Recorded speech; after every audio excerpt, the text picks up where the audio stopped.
What if the single sentence that's quietly ruining your life is, "Relax, I'll handle it myself"?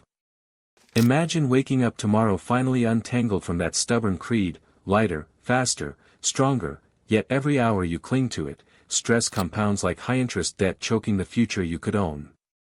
No long prelude, no polite small talk. Right now you decide whether the lone wolf badge on your chest is proof of courage or a slow drip of self-sabotage.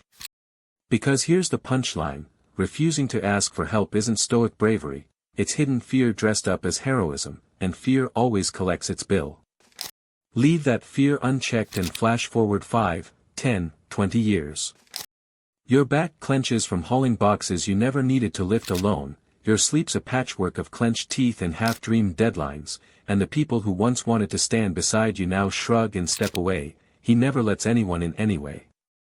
Spin the clock backward, maybe you watched your father grit through silence until it turned his laughter into migraines, or your first boss praised you for never complaining, while quietly promoting the colleague who collaborated instead of combusted. Positive outcome. It slips through your fingers the moment you tell yourself, "I'm fine." Negative outcome. It hardens into chronic fatigue, muted rage, and a vicious loop of prove then collapse. Meet Alex, 33. Friends call him rock solid. Last month his startup hit a cash flow cliff, but he told investors, "No worries, I'll patch the hole." He missed payroll, pawned his motorcycle, and in the same week cancelled every social plan because no one needed to hear his drama. On paper he's still that Iron Man. In private he watches ceiling fans spin at 3 a.m., wondering why the heroic soundtrack has gone suspiciously silent. The impact? His team senses something's off yet stays out, leadership never signaled the door was open. One unasked question, "Could you coach me through this?" And a lifeline worth millions stays coiled at his feet. Here's the first crack in the armor, replace help with strategy. Ask a friend to review your pitch deck, not to rescue you. Request feedback on your workout form, not validation of your worth. Micro-requests train your brain that collaboration is investment, not IOU. Start with low-stakes asks, "Can you proofread this email?" And stack them daily. Each yes rewires the neural path that once screamed danger, until seeking assistance feels as instinctive as checking mirrors before changing lanes. But pause, because right when you taste momentum, a subtler saboteur surfaces.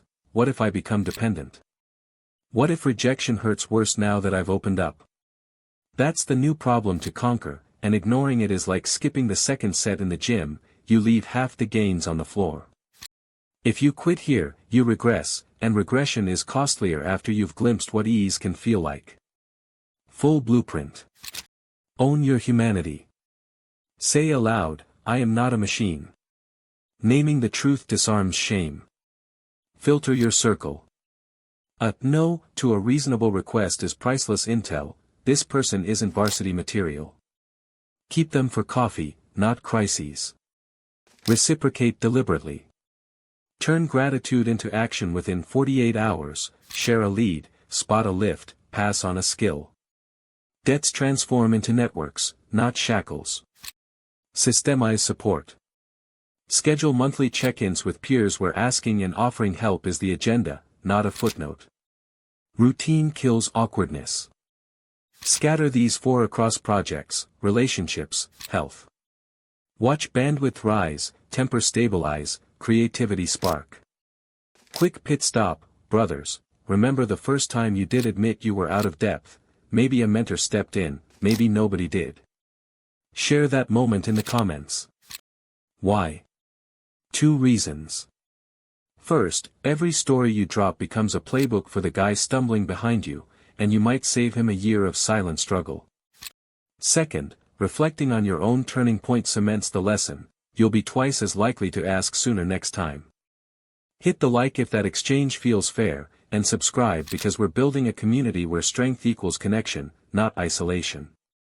So the next dawn you face a weight that whispers, "Just carry me," pause and ask instead, "Who's the right ally?"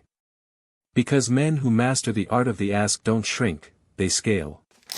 And if someone labels your request weakness, smile, he just volunteered for the bench. See you in the next video. Travel light, lift heavy, and never fight alone.